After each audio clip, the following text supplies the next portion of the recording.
In a snow-covered Vermont town, an old woman walked into a soup shop with almost nothing left. She was not begging for herself, but for her pregnant German shepherd waiting outside in the cold. When the owner turned her away, a lonely Navy SEAL saw something no one else noticed. The woman was not homeless. She was lost, and her dog was the only memory still walking beside her. That night, beside a small cabin fire, 3 tiny puppies were born into a house that had forgotten how to feel like home. But finding the woman's family would force the SEAL to face a harder truth about love, fear, and letting people stay near. If this story touches your heart, tell us where you're watching from. And please like and subscribe to help us reach 1,000 subscribers. The first snowstorm of the season came to Haven Falls like a white curtain pulled across the world. By noon, the lake had disappeared beneath a shifting veil of wind and snow, and the low roofs of the town wore thick white caps that made every building look softer than it really was. Smoke rose from chimneys in pale threads. Pine trees bowed under fresh weight. The roads turned silver, then white, then nearly invisible. Inside the blue kettle, the storm became something people could admire safely. The little soup house sat near the bend of Lake Street, its windows fogged by steam, its bell above the door jingling whenever another frozen customer hurried in. The air smelled of chowder, black pepper, buttered bread, and old wood. Spoons clicked against bowls. Someone laughed near the counter. A radio in the kitchen played a country song, low enough that nobody had to admit they liked it. Caleb Rourke sat alone at the table nearest the front window. He had chosen that table for the same reason he chose most things. It allowed him to see the door, the street, and the reflection behind him in the glass. Old habits did not retire just because a man did. They settled into his bones, patient as winter. At 51, Caleb still had the size of a man, built for hard weather. He stood a little over 6 feet, broad through the shoulders, lean through the waist, with the steady posture of someone who had carried more weight than a pack. His brown-ash hair was cut short but not sharply, silver gathering at the temples as if frost had touched him there first. A faint old break marked the bridge of his nose, and a thin scar rested near his jaw, half hidden beneath 2 days of uneven stubble. He wore an olive-drab combat shirt beneath a dark field jacket. The shirt fitted close through the torso, its camouflage sleeves marked with horizontal bands around the upper arms.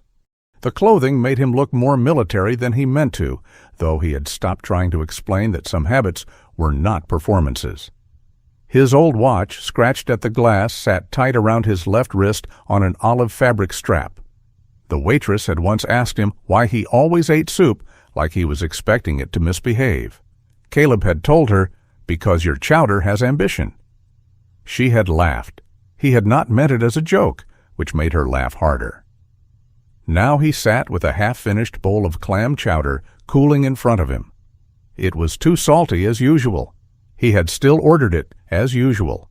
A man could distrust change and still complain about repetition.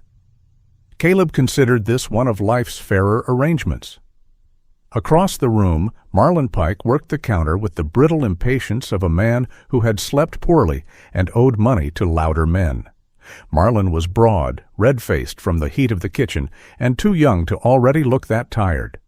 He wiped the same patch of counter 3 times while pretending not to watch every customer who lingered too long without ordering. Caleb knew that look. Not cruelty, not exactly. Fear wearing an apron. The bell over the door did not ring at first. The wind pressed against the glass, rattling the frame. Someone near the register muttered that the storm was getting ugly. Caleb looked toward the front window, not because of the comment, but because something outside had moved against the white blur. At first he saw only a shape beneath the awning. Then the shape became an old woman. She stood just beyond the door, half under the narrow shelter, half in the snow. Her coat was gray wool, soaked dark at the shoulders, its hem crusted white. A cream-colored knit hat sagged over wisps of silver hair. She held one hand against the wall as if the building itself were the only thing keeping her upright. Beside her stood a German shepherd.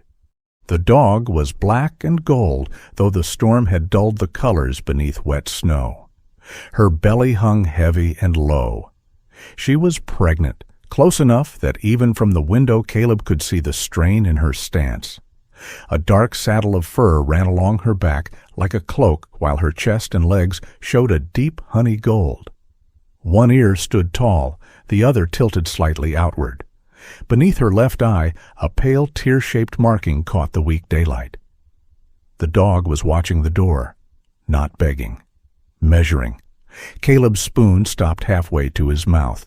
The old woman gathered herself, then pulled the door open. The bell finally rang, a thin, cheerful sound that felt almost rude. Cold air swept into the blue kettle. Conversations faltered. Steam twisted above bowls as if startled. The woman stepped in carefully, leaving wet prints on the mat. The dog remained just outside the threshold, unwilling to crowd the room, but close enough that her nose nearly touched the doorframe. She looked past the customers and fixed her eyes on the old woman's back. Marlin looked up. "Ma'am," he said, already tired of whatever she might need. The old woman removed her hat with trembling fingers. Her face was narrow and pale, lined deeply around the eyes and mouth. She had the fragile look of someone age had thinned but not erased. There was dignity in the way she stood, even soaked and shivering, as if some old music still held her spine straight. "I'm sorry to trouble you," she said. Her voice was soft, careful, educated in a way that did not belong to the street. "Could I buy a bowl of soup?" Marlin glanced at the dog outside, then at the customers, pretending not to stare. "For you?" The woman turned slightly toward the door. The shepherd shifted her weight, breathing hard, snow clinging to her whiskers. "For her," the woman said, "if that's allowed. She's expecting, you see. She has been very brave." A few people looked down at their bowls. Marlin's mouth tightened. "We don't serve dogs in here." "She doesn't need to come in. I can take it outside." The old woman opened a small coin purse. Her hands shook badly. A few coins slid against each other with a sad, bright sound. "Just something warm. Broth, perhaps. Nothing rich." "Lady, this is a business." Marlin's voice grew louder, not from strength, but from embarrassment. "You can't stand in the doorway bringing snow in and asking for special orders for a dog." The old woman blinked, as if the words had struck her slowly. "I can pay," she whispered. "With what? Buttons?" A chair scraped somewhere. Caleb set his spoon down. Outside, the German shepherd stepped forward until her front paws crossed the threshold. She did not bark. She lowered her head and gave a low, warning rumble that made the room go still in a way no human voice could have done. Marlin pointed toward the door. "Get that animal out." The old woman turned quickly, too quickly. Her boot slipped on the wet mat. For one sharp second, she seemed to hover between standing and falling, a frail gray bird losing its branch. Caleb was already moving. He crossed the room before the old woman hit the floor, catching her by the elbow with one hand and steadying her with the other. She weighed almost nothing. That disturbed him more than it should have. The German shepherd stepped in fully now, placing herself at the old woman's side. Her body trembled from cold and strain, but her eyes never left Caleb's hands. "Easy," Caleb said, not to the room, not even to the woman, to the dog. The shepherd held his gaze. Snow melted from her fur onto the floor. Her breathing was heavy, controlled, but there was pain under it. Caleb looked at Marlin. "2 bowls of chicken soup," he said. "No onions in one, no seasoning, bread, hot water, and whatever plain meat you've got that won't hurt a dog." Marlin stared at him. "Caleb, put it on my tab." "You don't have a tab." "Start 1. A short, nervous laugh came from somewhere near the back. Marlin did not laugh. He looked at Caleb's face, then at the old woman, then at the dog. For a moment his anger sagged, revealing the exhausted man underneath. "Fine," he muttered, "but she can't stay in the doorway." "She won't."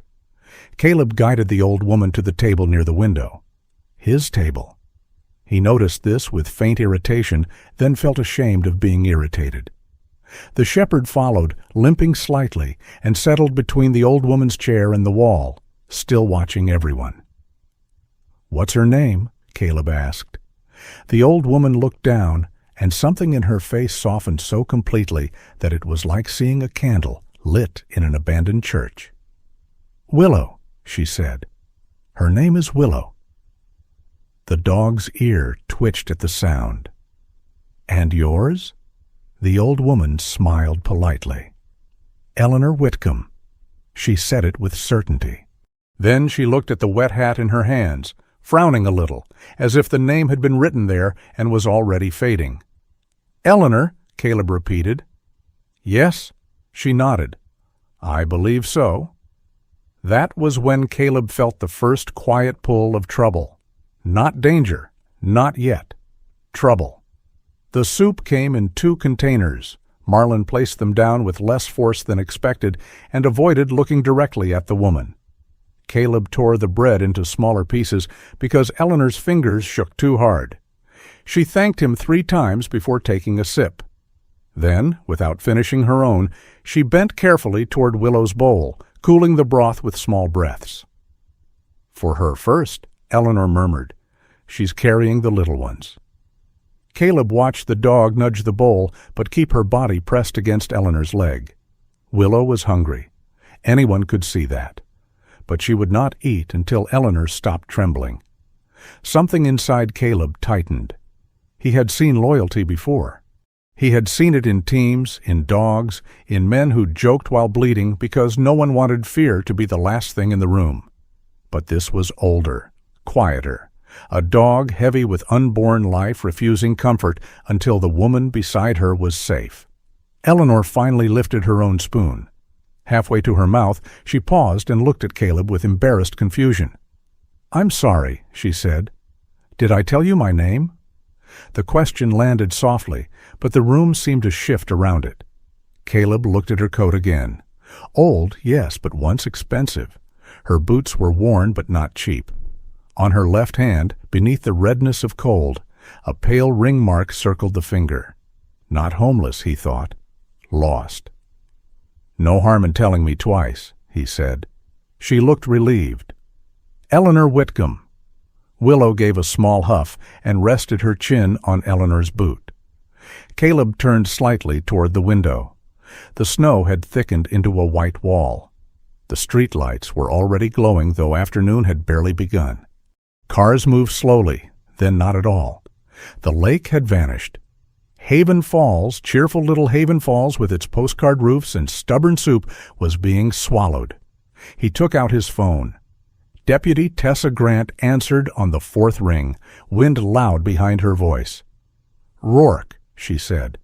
"Unless you're calling to confess you finally stole the blue kettle recipe, make it quick."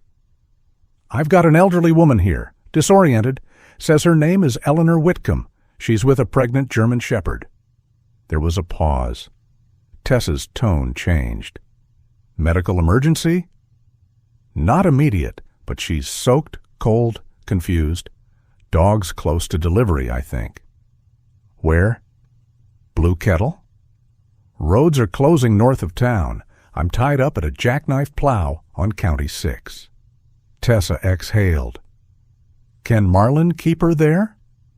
Caleb looked at Marlin, who was pretending not to listen while listening with his entire body. "No." "All right. Get her somewhere warm. Don't take her out of town. Text me your address and her description. I'll run missing persons as soon as I can get signal stable." "And Caleb?" "Yeah?" "This is not one of your solo missions." His jaw tightened. "Understood." "I mean it." I said understood. Tessa hung up. Caleb stood there for a moment, phone in hand, feeling the old resistance rise in him, the dislike of being told how to help, the deeper dislike of admitting someone else was right. Eleanor looked up at him. "Have I caused trouble?" The question was so small that it made him angry, though not at her. "No," he said. Willow struggled to her feet, then swayed. Caleb saw the muscles ripple along her side. A contraction, maybe, or exhaustion. Either way, the storm had made the decision before he could. He pulled cash from his wallet and left more than the meal cost on the table. Marlin cleared his throat. "Caleb?" Caleb looked at him. The owner's face had lost some of its hardness. "There's a container of plain turkey in the back. From yesterday. Still good."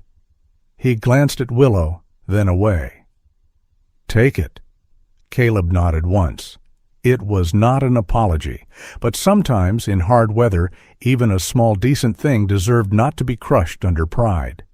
He helped Eleanor into her coat. She tried to button it and failed twice. Caleb did it for her without comment. Willow watched his hands again, then allowed it. Outside, the cold struck like a thrown door. Caleb led them toward his truck parked along the curb. Snow gathered on his shoulders, on Eleanor's hat, on Willow's dark back. The dog climbed in slowly, with Caleb supporting her weight only when she accepted the touch. Eleanor settled beside her, clutching the warm soup container as though it held more than food. Before closing the passenger door, Caleb looked once more at the blue kettle. Its windows glowed golden through the storm. Inside, people had returned to their bowls, their conversations, their safe little islands of heat. For a second, Caleb envied them. Then Eleanor's voice came from inside the truck, thin and apologetic. "Sir?" He leaned down. "Did I tell you her name?" she asked, stroking Willow's head. "This is Willow. She stays near." Caleb looked at the dog, at the tear-shaped mark beneath her eye, at the belly carrying 3 or maybe 4 lives into a night that wanted to freeze everything still. "I can see that," he said. He shut the door gently. As he walked around to the driver's side, Caleb told himself this was only practical. A woman was cold. A dog was in trouble. His cabin had heat, blankets, and enough space for one night. That was all. No grand meaning, no door opening in his life, no old wound stirring awake beneath his ribs. But fate rarely arrived with trumpets. Sometimes it stood under a shop awning in a soaked gray coat, asking for soup. Sometimes it had 4 paws, 1 tilted ear, and eyes that would not stop guarding the person it loved. And sometimes, against every rule a lonely man had made for survival, it climbed into his truck during a snowstorm and waited for him to drive. Caleb's cabin stood north of Haven Falls where the road narrowed, then gave up pretending to be a road at all. By the time his truck climbed the last slope between the pines, snow had swallowed the tire tracks behind him. The forest pressed close on both sides, black trunks rising out of white ground, like old sentries who had seen every storm and been impressed by none of them. The headlights carved a tunnel through the falling snow. In the passenger seat, Eleanor held the soup container with both hands, though it had long since stopped steaming. Willow lay behind the seats on a folded blanket Caleb had thrown there before leaving town. The German shepherd had not fully relaxed once. Her amber-brown eyes opened every time the truck hit a rut. Her body was heavy with exhaustion, her breathing uneven, but she kept her nose angled toward Eleanor as if counting the old woman's breaths. "There it is," Caleb said. Eleanor leaned toward the windshield. The cabin appeared slowly, first as a warm square of porch light, then as a low timber structure tucked between snow-laden pines. Smoke lifted from the chimney and vanished into the storm. It was a good cabin, solid and dry, built by someone who believed walls should not complain. Caleb had kept it that way. Inside, everything had a place. The firewood was stacked by size near the stove. The boots stood heel to wall beside the door. 2 mugs hung from hooks, only 2, though one had not been used by anyone but Caleb in years. A narrow shelf held canned goods in straight rows. On the far wall there were no family photographs, no crooked birthday cards, no soft evidence that life had ever spilled over its edges here. It was warm, it was clean, it was almost unbearably quiet. Eleanor stepped in and immediately looked down at the wet marks her boots made on the floor. "Oh," she whispered, "I'm sorry. I'm so sorry. I've made a mess." "It's a floor," Caleb said, closing the door against the wind. "That's one of its responsibilities." She looked at him, uncertain whether that was humor. He was not entirely sure either. Willow came in last. She paused just past the threshold, snow melting along her black and gold coat. Her left ear tilted outward, her right ear alert. The pale tear-shaped mark under her eye caught the firelight and gave her a grave, watchful expression. She did not sniff with the curiosity of a pet entering a new house. She inspected like a guard. Door, window, stove, man. Eleanor. Then she walked slowly to the rug near the hearth and turned once before lowering herself down. A faint sound escaped her, too controlled to be a whine, too tired to be nothing. Caleb heard it. He had heard wounded dogs hide pain better than grown men. "You hungry?" he asked Eleanor. She blinked. "Willow should eat first." "That wasn't my question." A small smile trembled across her mouth. "You sound like someone who has argued with stubborn people professionally." "Mostly amateurs." He heated the soup again and gave Willow plain turkey in a shallow bowl. The dog sniffed it, then looked at Eleanor. "For heaven's sake, darling," Eleanor murmured. "Eat before this gentleman decides we're both impossible." Willow finally lowered her head.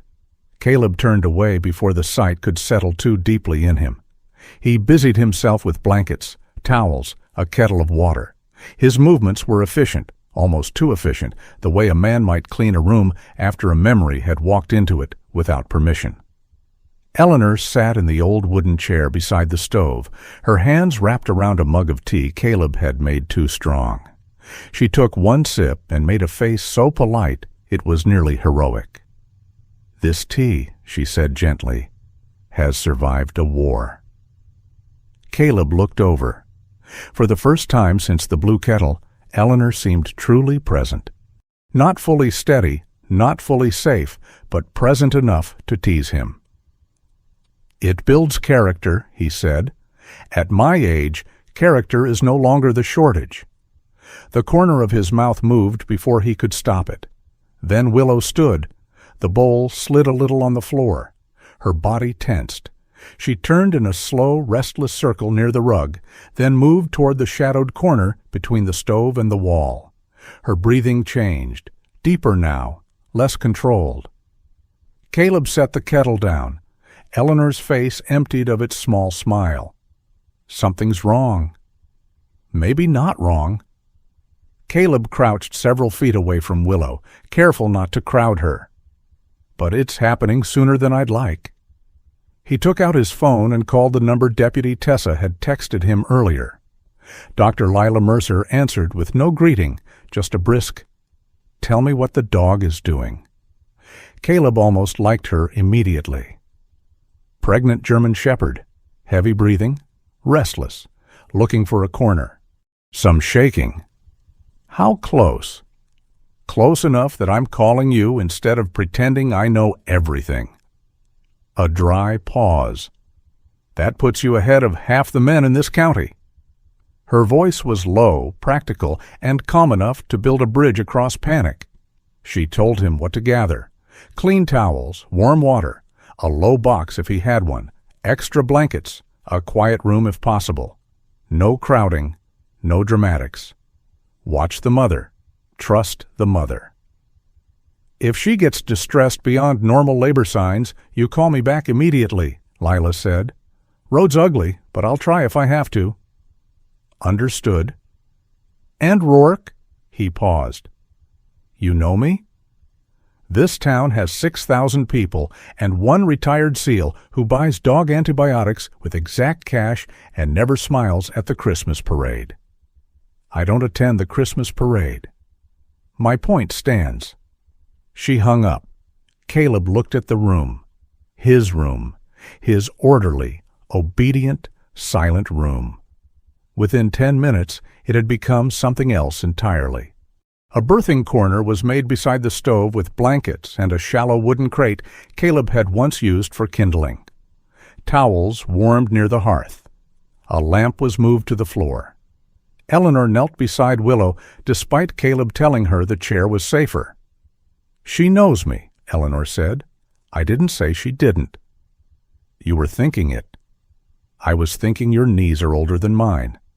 "My knees have manners." Willow lifted her head at Eleanor's voice and pressed her nose into the old woman's palm. That settled the argument. Caleb placed another folded blanket under Eleanor's knees without speaking. The storm leaned against the windows. The cabin creaked but held. Inside, the fire breathed amber light across the walls. Willow would not let Caleb close at first. Whenever he shifted nearer, she watched him with that steady, measuring stare. Not fear, not aggression. Judgment. A queen deciding whether a rough-handed soldier deserved entrance to the nursery. So Caleb stayed back. He handed towels to Eleanor. He answered Lila's short follow-up calls. He kept the fire steady and the room quiet. He did not command, though command rose naturally to his tongue. He did not take over, though taking over had once saved his life. He sat on the floorboards with his back against the cabinet, hands open, waiting to be useful. That was harder than action. The first tiny cry came sometime after midnight. It was thin, indignant, astonishing. Eleanor gasped, then laughed through sudden tears. "Oh, listen." Caleb had heard helicopters, gunfire, engines failing, men praying under their breath. None of it had prepared him for that fragile sound beside his stove, small enough to fit inside a cupped hand and still large enough to rearrange the whole room. Willow cleaned and nudged the first puppy close. A dark little body, damp and trembling, marked with a narrow white patch beneath the throat. "Strong one," Caleb said quietly. Willow glanced at him. Not acceptance. Not yet. But less suspicion. The second arrived after a long stretch of Eleanor murmuring old, half-remembered words. The puppy was gold-brown, warmer in color, like a coal under ash. Eleanor touched 2 fingers to her lips and whispered, "Beautiful girl," though none of them knew yet whether it was girl or boy. By then, Caleb was holding a towel ready without being asked. His hands, which had once known rifles, rope burns, splints, and field dressings, looked ridiculous to him near so much new life. Too large, too scarred, too accustomed to damage. Then the third came small and quiet, too quiet for Caleb's liking. Willow nosed the puppy, then looked up. For the first time all night, something like uncertainty broke through her composure. She nudged the little one again. Its front paws were pale, almost white, as if it had been born wearing tiny winter socks. Caleb heard Lila's voice in his memory. Warmth. Rub gently. Clear space. Watch the mother. He moved closer. Willow's head turned sharply. Caleb stopped. The room held its breath. He did not reach for the puppy. He looked at Willow instead, letting the old battlefield stillness settle over him, not as threat, but as promise. "I won't take him," he said softly. "Just helping?" Eleanor's hand rested on Willow's neck. "He helped us, darling." Willow stared at Caleb for 3 long seconds. Then, with the smallest motion, she lowered her head. Permission. Caleb lifted the tiny puppy in a towel, careful as if the whole storm outside had narrowed itself into this one breath. He rubbed gently, warmed the little body near the fire, and felt a faint movement under his thumb. "There," he whispered. "Come on." The puppy gave a small, offended squeak. Eleanor burst into laughter so sudden and bright that Caleb nearly dropped the towel. "That," she said, wiping her eyes, is a very rude little gentleman." Caleb looked down at the puppy, then at his own shaking hand. "Good," he said, voice rougher than he intended. "Rude means breathing." Willow took the puppy back and tucked him close with the others. 3 small bodies pressed against her belly. 3 small cries rose and faded beside the stove. The cabin was no longer quiet. Caleb sat back on his heels, exhausted in a way he had not expected. Not from work, from feeling too much and having nowhere to put it. Eleanor reached for his sleeve. Her fingers were cold, thin, but steadier than they had been. "Thank you," she said. He looked at the old woman, then at Willow, then at the 3 lives breathing in the crate where he used to keep firewood. "Don't thank me yet," he said. "I have no idea what I'm doing." Eleanor smiled. Most families begin that way. The word landed gently, but Caleb still felt it. Family. He stood too quickly and went to add wood to the fire. Dawn came pale and slow. The storm had weakened by morning, leaving the world outside buried and brilliant. Snow clung to every branch. The sky shone the color of pewter. Willow slept in the crate with the puppies tucked against her, her body finally surrendered to rest. Eleanor dozed in the chair, wrapped in Caleb's spare wool blanket, her head tilted to one side. Caleb was washing towels in the sink when headlights moved across the window. Deputy Tessa Grant arrived in a county SUV dusted white to the roof. She stepped into stamping snow from her boots, bringing with her the cold, the smell of leather, and the brisk authority of a woman who knew mountains killed people without malice. She was lean, solid, her short brown hair tucked beneath a dark winter cap, a small scar near one eyebrow catching the light when she removed it. Her eyes moved once around the room. The crate, the sleeping dog, the old woman, Caleb. "You collect emergencies now?" she asked. "Only seasonal ones." Tessa crouched near Willow, keeping a respectful distance. "3? 3? Everybody alive?" "So far." "That's better than most paperwork I'm walking into today." Eleanor woke at the sound of voices. For a moment, she looked frightened, lost inside an unfamiliar room. Willow raised her head immediately, ears shifting. Caleb saw it then, the way the dog's attention tied itself to the old woman before anything else. Tessa softened her voice. "Ma'am, I'm Deputy Grant. You're safe. We just need to figure out how to help you." Eleanor straightened, embarrassed by sleep. "I'm sorry. Have we met?" "Not yet." "I'm Eleanor Whitcomb." She hesitated, then looked to Caleb with a faint, worried smile. "Am I?" Tessa's gaze flicked to Caleb. He said nothing. The deputy took Eleanor's information, photographed her with permission, and sent what she could through patchy service. She explained that missing persons databases did not always speak to each other quickly, especially across state lines during severe weather. Caleb listened, arms folded, jaw set. "And until we know who's looking for her?" he asked. "We do this properly." Tessa pointed one gloved finger at him. "You keep me updated. No road trips. No heroic detours. No deciding the law is slower than your conscience." "My conscience owns a truck." "Your conscience can text." Eleanor looked between them. "Are you two married?" "No," they said together. For the second time in 12 hours, laughter entered Caleb's cabin without asking permission. Later that morning, when the road briefly opened enough, Tessa arranged for Eleanor to be checked by Dr. Lila Mercer at the small clinic near town. Willow stayed behind with the puppies in the warm crate, after Lila confirmed by phone that moving the new mother would do more harm than good. Caleb drove Eleanor in silence while Tessa followed. At the clinic, Lila examined Eleanor gently before calling a colleague for medical guidance. The old woman was cold, tired, and underfed, but not in immediate danger. Her mind, however, wandered in and out like a lantern in fog. She knew her name. She forgot the year. She asked twice whether Willow had eaten. Once she called the dog Mabel and became upset when Caleb asked who Mabel was.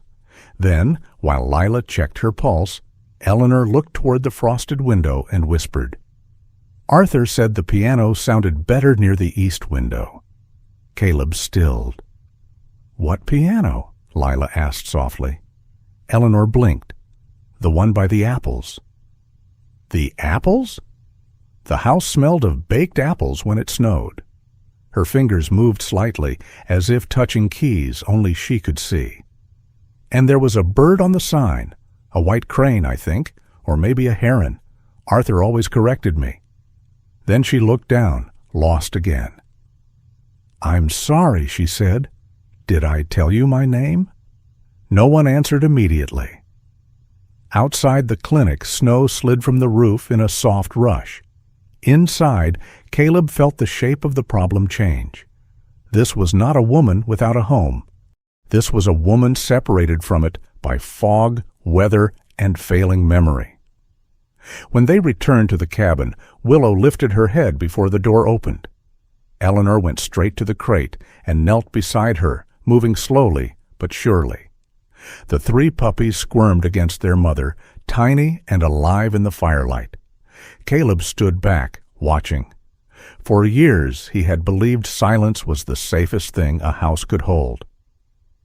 Now there were 3 small cries beside his stove, a lost woman whispering about pianos and apples, and a German shepherd who seemed to remember what everyone else had forgotten.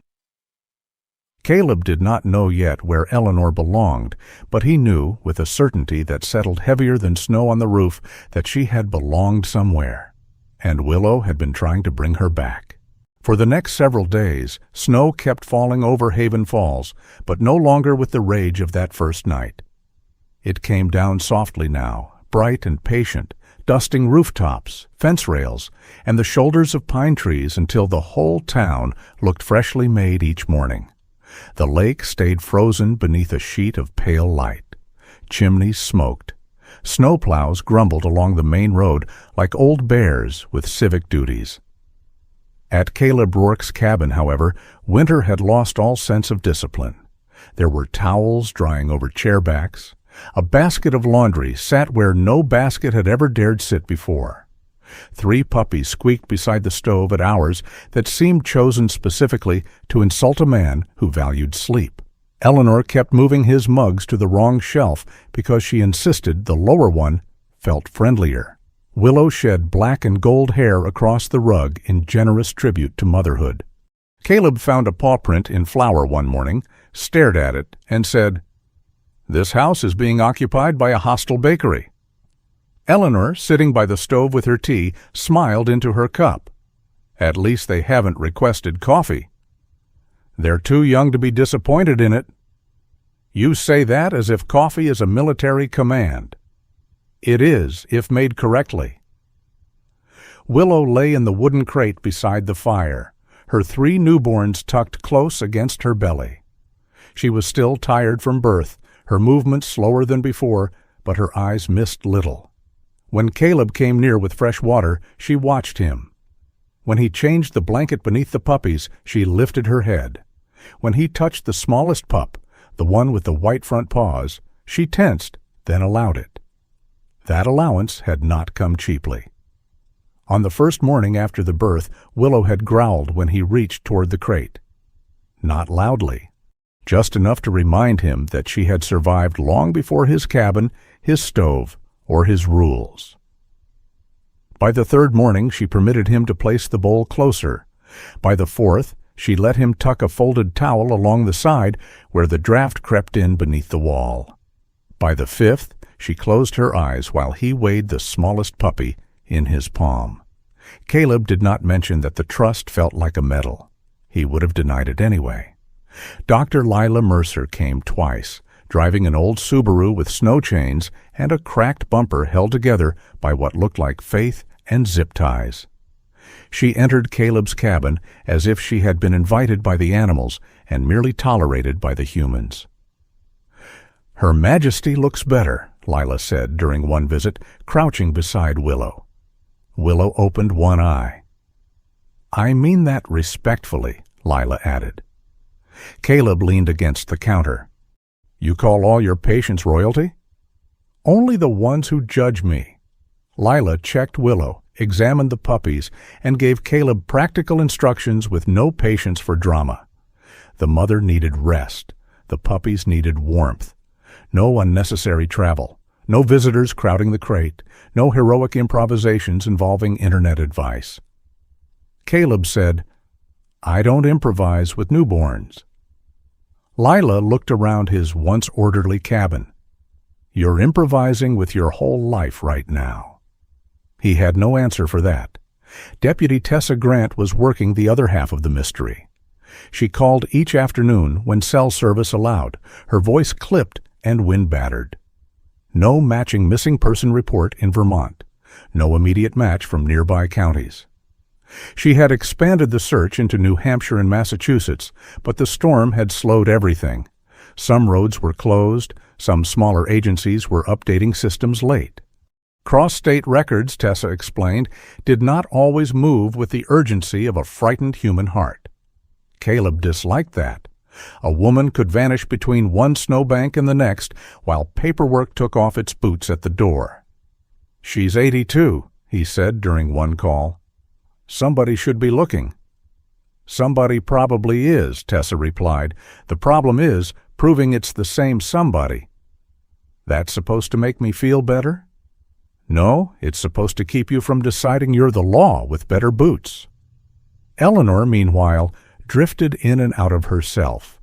There were mornings when she knew her full name, Eleanor Whitcomb, and corrected Caleb when he said Mrs. Whitcomb because, according to her, Mrs. Whitcomb was my mother-in-law, and she never forgave soup for not being stew. There were afternoons when she stared at the window and asked whether Arthur had brought in the apples yet. Once she called Willow Mabel and became so embarrassed afterward that she folded her hands tightly in her lap and apologized to the dog. Willow simply lifted her head, pressed her muzzle against Eleanor's knee, and stayed there until the old woman stopped trembling. The name Arthur appeared more often than any other, not in stories exactly, more like a bell heard through fog. Arthur said the piano sounded better near the east window. Arthur hated crooked picture frames. Arthur promised the crane would always point north. Caleb wrote the phrases down in a small notebook because Tessa told him to document everything and because he did not trust memory, not hers and not his own. On the 6th day, a woman named June Marlowe arrived with a red wool coat, yellow scarf, and the brisk confidence of someone who had spent decades telling both children and town officials to lower their voices in a library. She was 57, round-faced, bright-eyed, with gray-blonde curls pinned back by a little maple leaf clip. Snow clung to her boots. A canvas tote hung from one shoulder, stuffed with folders, printed pages, and what appeared to be 3 cinnamon muffins wrapped in paper. I come bearing research, she announced, stepping inside, and baked goods, because civilization depends on both. Caleb looked at Tessa, who had arrived 10 minutes earlier. Tessa shrugged. June knows more about local history than the town archive, and the archive leaks when it rains. I do not investigate, June said, removing her gloves. I ask old newspapers uncomfortable questions. Eleanor looked up from the chair by the stove. Do I know you? Not yet, dear. June's voice softened at once. But I'm very pleased to meet you. Willow watched June approach, then decided the woman smelled harmlessly of paper, wool, and cinnamon. She allowed June to crouch near the crate, though not too near. Oh my, June whispered, seeing the puppies. 3 little arguments for hope. The smallest one is the loudest, Caleb said. That is often true of important things. June set her folders on the table. She had printed maps of Vermont and New Hampshire, old lodge advertisements, historical society clippings, and a list of places with names containing Haven, Ridge, Crane, Heron, White, and several combinations that made Caleb suspect librarians were more dangerous than they looked. Eleanor sat with her hands wrapped around a mug of tea. Caleb had made it weaker this time. She had not insulted it, which he chose to count as progress. June pointed gently to the first map. "Mrs. Whitcomb, does any of this look familiar?" Eleanor leaned forward. Her eyes moved across roads, lakes, town names. Nothing stayed in her face long enough to become recognition. "I'm sorry," she said. "There is no apology required," June replied. "Maps are rude little things. They assume memory travels in straight lines." Caleb looked at her. "What?" June said. "I'm a librarian. We're allowed one poetic sentence before noon." They worked for nearly an hour. Eleanor remembered apples, then forgot why apples mattered. She remembered a piano near a window, but not the house. She remembered Willow sleeping under the bench while Arthur tuned something. She remembered a sign with a white bird, though she could not decide whether it was a crane, heron, or one of those elegant birds that look disappointed in ponds. That made June smile. Then, without warning, Eleanor touched the scarf at her neck and whispered, "Haven Ridge." The room grew still. Caleb turned from the sink. Tessa looked up from her notes. June lowered her pencil. "Haven Ridge?" Eleanor frowned, as if the phrase had risen from deep water and was already sinking. "I was supposed to go there." "Do you remember why?" Tessa asked. "For the hill," Eleanor said. "No, for the bell." "No." She pressed her fingers to her temple, frustrated. "Arthur said if I forgot the road, I should remember the bird." Willow suddenly shifted in the crate, not alarmed, not distressed. She lifted her head and looked at Eleanor with such quiet attention that Caleb felt, absurdly, as though the dog understood every word and had been waiting for the humans to catch up. Eleanor's eyes filled. "I promised him," she said. "I don't know what, but I promised." The moment passed quickly. She blinked, looked at the maps, and asked if the puppies were warm enough. No one pushed her. Even Caleb, who had spent half his life believing pressure revealed truth, understood that some truths had to be invited out, like frightened animals. Later that afternoon, Tessa called again from her cruiser. "I've got something," she said. Caleb stepped onto the porch for better signal. The cold bit through his shirt sleeves, and snowlight made the whole clearing glow. "Talk?" "Bus driver named Owen Bell. 46, long-haul route out of New Hampshire. He remembers an elderly woman with a German shepherd getting on 2 nights before the storm hit full strength." Caleb gripped the phone tighter. "Where?" "Concord transfer. She had a ticket, but not for Haven Falls." "That's the odd part. Ticket was for a stop farther west. She got off early." "Why?"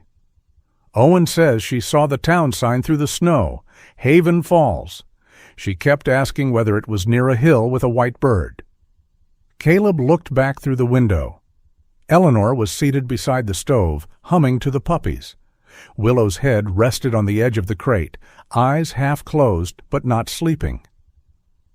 "He let her off alone?" "He says she seemed certain someone was meeting her. She thanked him by name. Had the dog under control. No obvious distress. Then the storm worsened fast. By the time anyone realized she was missing in New Hampshire, she was already across state lines." Caleb exhaled slowly. The anger he had wanted to aim at someone had nowhere clean to land. Owen Bell had not thrown her into the snow. He had made a human mistake in weather that turned mistakes into traps. "Is there a missing person report?" "Yes," Tessa said. "Filed in New Hampshire by a Marion Whitcomb. Relationship listed as niece and primary caregiver. Details are still coming through. I haven't contacted her yet. I want confirmation before we set off a family bomb." Caleb stared at the pines. A family bomb. That sounded about right. When he returned inside, June was sitting on the floor near the crate, taking notes while Eleanor described a kitchen that smelled of nutmeg and apples. Tessa came in half an hour later with printed information and the look of a woman who had found a door but did not yet know what stood behind it. They made a plan, not Caleb's plan. That mattered. Tessa would manage the missing person connection and speak with New Hampshire authorities. Lila would continue monitoring Willow and the puppies. June would dig into Haven Ridge, Arthur Whitcomb, and the Whitebird sign. Caleb would provide temporary shelter, document everything, and not, under any circumstances, load Eleanor into his truck to chase memories across the state. Tessa made him repeat that last part. "I am not a golden retriever," Caleb said. "No," Tessa replied. "Golden retrievers follow instructions better." Eleanor laughed softly from the chair. Caleb looked at her, surprised by how much he liked that sound in his house. The discovery came near evening. June had moved to Caleb's small kitchen table with her laptop, 2 folders, and a muffin she had forgotten to eat. The internet flickered in and out, offended by weather and rural geography. Caleb fed the fire. Tessa spoke quietly on the phone by the door. Eleanor sat wrapped in a blanket, one hand resting on Willow's head. Then June stopped typing. "Oh," she said. It was not loud. That made everyone look. "What?" Caleb asked. June turned the laptop slowly. On the screen was an old photograph from a regional history archive. A mountain lodge stood beneath tall pines, its roof steep and snow-covered, its porch lined with carved railings. Above the entrance hung a wooden sign. Painted across it was a white crane with one wing lifted, as if pointing toward the north. Beneath the image were the words, "White Crane Lodge, Haven Ridge Road, Winter Festival, 1989. Eleanor did not speak at first. Her hand tightened in Willow's fur. The old dog lifted her head, and for a moment both of them stared at the screen with the same stillness. Eleanor reached out slowly and touched the image of the sign. A tear slipped down her cheek before her expression changed, before she seemed even to understand. She was crying. "I stood there," she whispered. Caleb did not move. June's voice was barely above the fire. "At the lodge?" Eleanor kept her fingers on the screen. "I wore blue gloves. Arthur said I looked like I was trying to conduct the snow." Her mouth trembled. Then the memory opened only a little wider, like a door reluctant on old hinges. "I promised," she said. "I promised I would not forget this place." Willow rose carefully from the crate, leaving the puppies asleep, and rested her head against Eleanor's knee. The room did not celebrate. No one announced that they had solved anything. The photograph was not an answer. It was a lantern lit far down a road, still buried in snow. Caleb looked at the image of White Crane Lodge, then at Eleanor's trembling hand, then at Willow, standing guard beside her. For the first time since the old woman had stepped into the blue kettle, he understood that finding where Eleanor came from might not be the same as finding where she belonged. Outside, snow continued to fall, soft as ash from some bright, merciful fire. Inside, Eleanor kept touching the white crane on the screen as if it might remember her back. Dr. Lila Mercer refused to let Willow travel until she had looked the dog in the eye and been judged properly. That was how she phrased it, at least. 3 days after June found the photograph of White Crane Lodge, Lila stood in Caleb's cabin with her hands on her hips, watching Willow nurse the puppies beside the stove. The German shepherd looked stronger now, still tired, still thinner around the face than Caleb liked, but steadier. The 3 puppies had grown rounder, louder, and more convinced that the world existed for their breakfast. "The puppies stay with me at the clinic," Lila said. "Heated box, clean bedding, no drafts, no argument." Caleb, who had not yet argued, said, "I wasn't arguing." "You were preparing to." Tessa Grant, standing near the door with a travel mug of coffee, nodded once. "She's right. You get a look around White Crane Lodge, then you come back. No scenic memory pilgrimage. No chasing ghosts down side roads. Eleanor sat by the window with her blue scarf folded in her lap. She had been unusually quiet that morning. The name White Crane Lodge had changed something in her. It had not returned her fully to herself, but it had given her mind a direction, like a compass needle trembling toward north. "Arthur liked the ridge in winter," she said suddenly. Everyone looked at her. Eleanor frowned, as if surprised by her own voice. "He said snow made honest roofs." Caleb did not know what that meant. Somehow he believed Arthur had. Willow lifted her head from the puppies and looked at Eleanor. The old dog's left ear angled outward, the tear-shaped mark beneath her eye pale in the firelight. When Caleb brought out the leash, Willow did not resist. She stood slowly, checked each puppy with her nose, then allowed Lila to lift the heated carrier. For a moment, Caleb expected Willow to refuse to leave them. Instead, she pressed her muzzle once against the smallest puppy, the white-socked one who had already developed a talent for offended squeaking, then walked to Eleanor's side. Caleb understood then. Willow was a mother now, yes, but before the puppies, before the cabin, before the storm, there had been Eleanor. And Willow still had a job. White Crane Lodge sat on a rise above Haven Ridge Road, bright beneath the morning sun after a night of gentle snow. The lodge was larger than Caleb expected, built of dark timber and red-roofed gables, with warm yellow lights strung beneath the porch railings. Pines circled it like tall, solemn witnesses. The valley opened behind it, white and blue and shining. Nothing about the place looked sinister. That almost made it worse. Pain, Caleb had learned, did not always live in ruined places. Sometimes it waited in beautiful ones, polished by memory until no one believed how sharp it still was. Tessa parked beside a county cruiser from the Ridge District. Caleb helped Eleanor down from the truck. Willow stepped carefully after her, nose lifting into the cold. The dog froze before Eleanor did. Her body changed. Not alarm. Recognition. She pulled gently toward the side of the lodge, past the front steps, past a row of snow-covered benches, toward a narrow path that curved behind the building. "Willow," Eleanor whispered. The dog did not look back. She moved with slow certainty, heavy but determined, until they reached a small weathered-out building behind the lodge. It had once been a storage shed, perhaps, or a workshop. Its door was locked.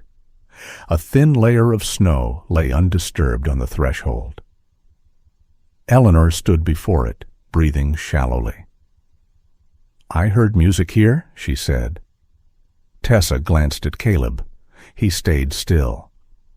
"Not from the lodge," Eleanor continued. "From him. He said the piano in the main room had a stubborn middle C."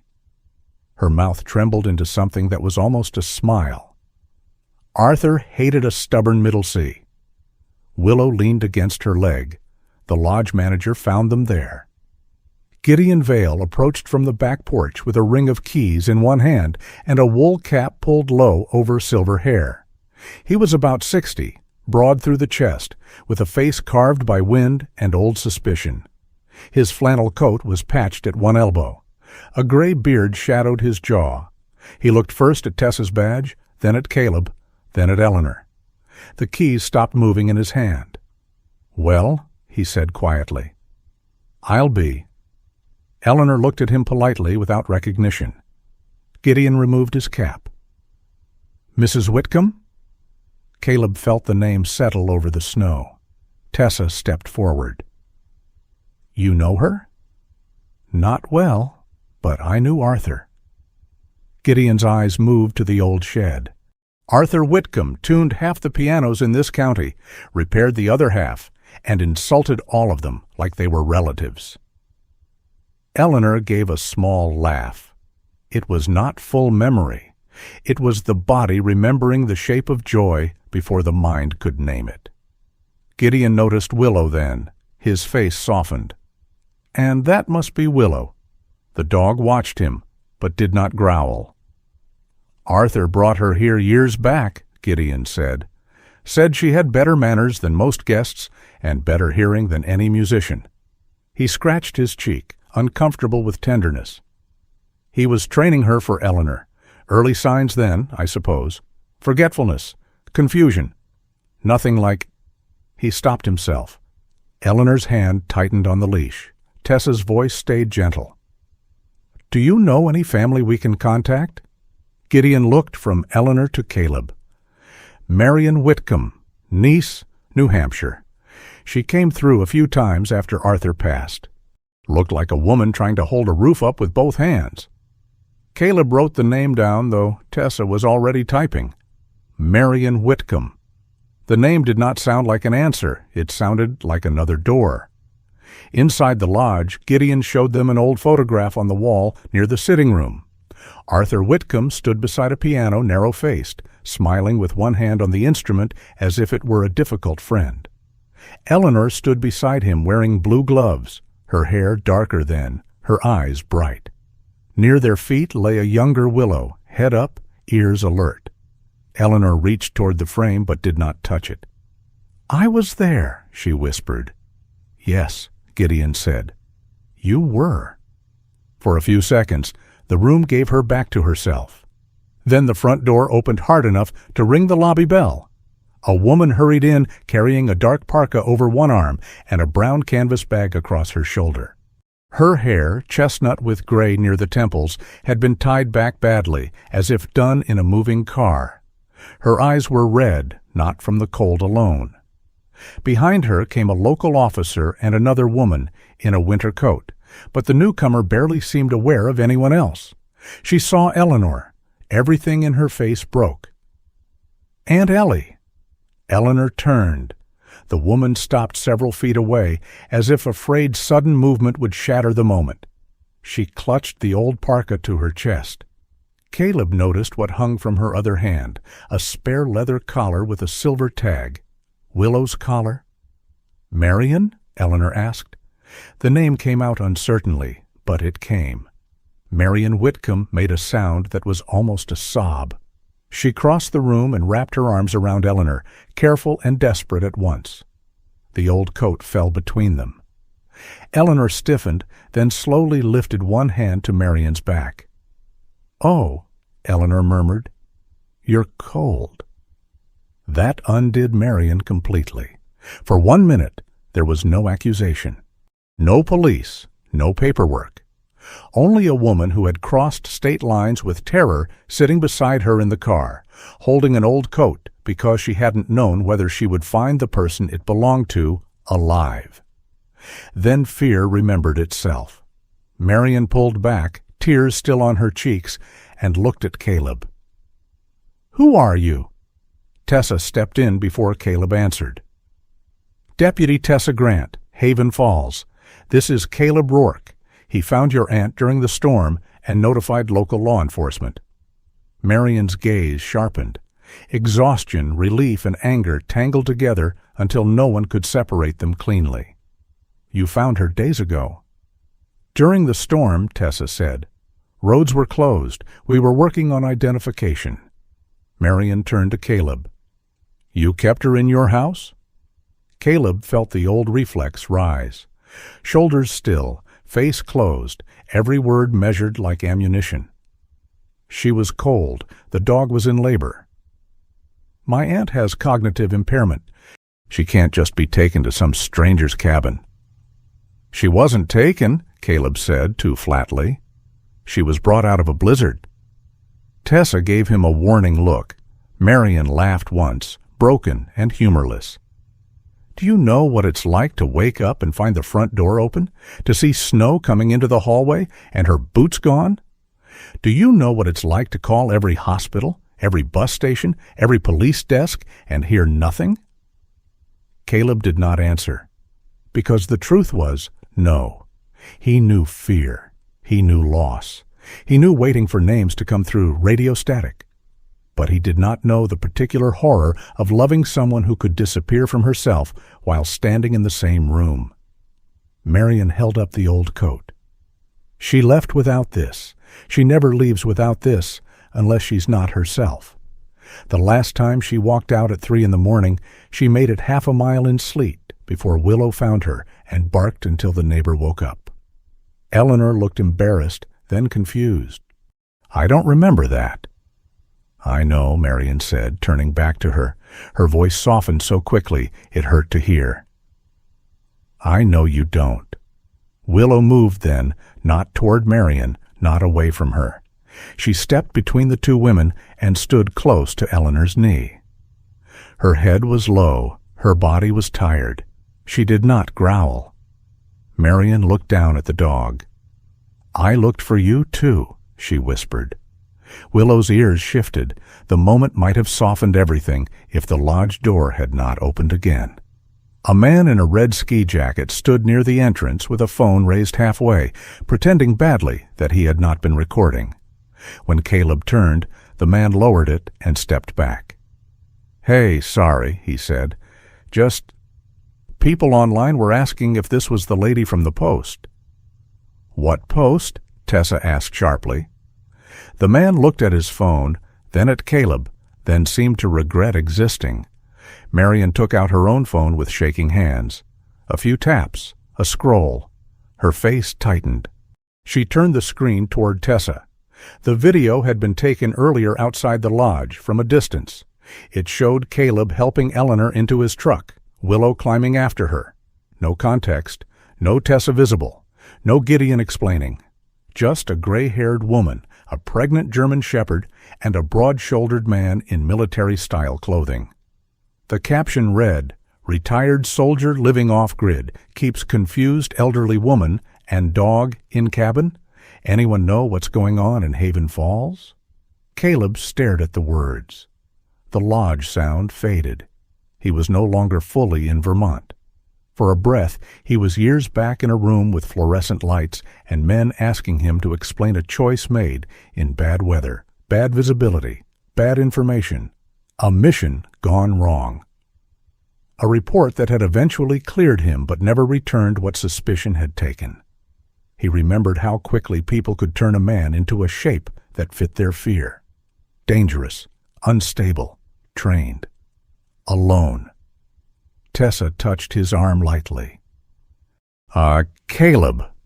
He stepped back before he meant to. Marion saw the movement and misunderstood it. Of course she did. Everyone was misunderstanding everyone. The room had become a hall of crooked mirrors. Eleanor suddenly spoke. "I am not luggage." The words were quiet, but they cut through the room. Marion turned. "Aunt Ellie?" "I am not a cracked cup to be wrapped and put away." Eleanor's eyes were clear now, painfully clear.